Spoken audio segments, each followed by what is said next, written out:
We saw the latest developments in Pakistan at the top of the news. They've got a lot of people worried. But why should you care? It's a fair question. Some Canadians have close ties with the country, as we saw in Ron Charles' story, but most have no particular link and perhaps no particular interest. But Canada does have an important stake in what's happening in Pakistan. The whole world does. Senior correspondent Brian Stewart has more on why this story matters. The mere thought of Pakistan boiling over into unpredictable chaos is close to every world diplomat's worst nightmare. It's one of the epicenters of this era's most dangerous and conflicting forces. Pakistan's got it all. Much international opinion regards it as the most dangerous nation in the world. First, it's not a wannabe nuclear power. It already has a nuclear arsenal of over 30 warheads, quite enough to set off a massive exchange with its traditional enemy, India, also a nuclear power. The two nations have been close to war in recent years. And Pakistan has a modern military delivery system. Should this fall into extremist hands, other nuclear powers might well consider preemptive attacks. The other dangerous elements? Islamic fundamentalists of Taliban and Al-Qaeda forces are gaining strength as the government becomes daily more desperate. Add to all this maximum political instability, a climate of assassination and terror, and Pakistan's deep involvement in the war in neighboring Afghanistan. Everything is now in play. The situation is very serious. General Musharraf have imposed a state of emergency as an act of desperation. It is, and he has unfolded a crisis which he cannot resolve. And I think its end game has started. But the fact that no one knows where the end game will actually end up is the ultimate nightmare worry for even Canadian diplomats and generals. First of all, because Pakistan has got nuclear weapons, and it's quite conceivable that with what's happening now, the country could really fall apart, the military could fragment. And secondly, in Pakistan is where Al-Qaeda and the Taliban are based now and trained. And the worst of all possible worlds will be one in which Al-Qaeda finally gets their hands on a nuclear weapon. General Musharraf has gambled his all on being able to control the streets and clamp down on all opposition. But that's putting a lot of faith into a demoralized army. The situation is building, and in this kind of situation, when the public is out on the street, the military will be unable to control the situation, and at that point, I think he will become a liability to the institution of the army as well. A significant danger is that Pakistan may come to resemble Iran in the late 1970s, when the Shah was overthrown after his army collapsed before massive demonstrations. This put the extreme Islamic fundamentalist regime into power. In Washington, strategic analyst Michael O'Hanlon. Well, of course, we could be in a situation overnight where Pakistan becomes like Iran, except with nuclear weapons, becomes the first radical Islamic state with nuclear weapons.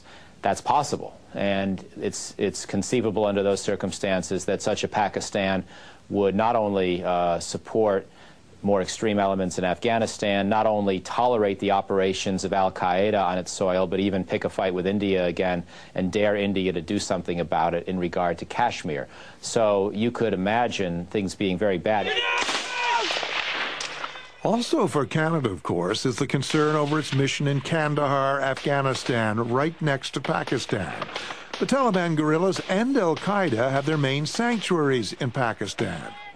There's fear a destabilized Pakistan could give the Taliban even more space and opportunities to mobilize for attacks against Canadian and other NATO troops. But that's unclear. Quite simply, top generals don't know which way the Taliban will be affected. And diplomats and intelligence services can't predict anything with certainty in such chaos. I think the likelihood is that it will strengthen them. I think Musharraf's going to have a lot of things to do, and he won't be that worried about, he won't have that much time on his hands to deal with the people of the Northwest Frontier Province that are going across into Afghanistan. But it could go the other way. It could be that this will really force Musharraf to come down hard on the Islamic fundamentalists. In reality right now, there are few Pakistan scenarios you can bank on, and very few even to bet on.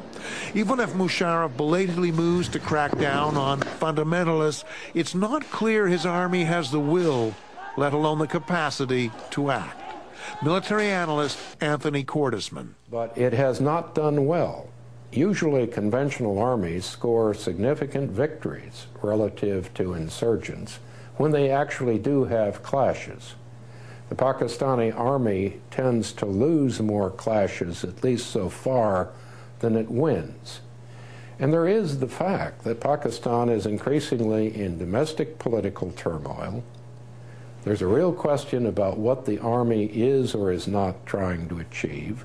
So one great question for everyone is, where is Pakistan going? That is the question tonight, and one that's giving Canada and its allies some nervous jitters. All right, Brian Stewart joins us now in studio. You know, Cordesman and other analysts have been warning us for years about the potential problems in Pakistan.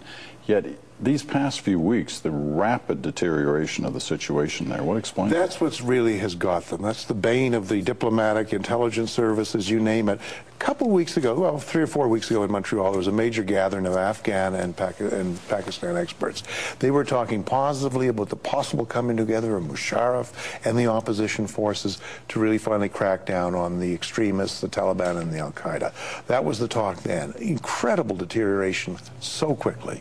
And that's one of the things that reminds everybody of Iran in 1979, that nightmare scenario, because we all remember how very quickly the mood in the street and the mobs and that led to an event that nobody had predicted. Well, you know, given the events of the last couple of days, they're all warning us now of what might happen.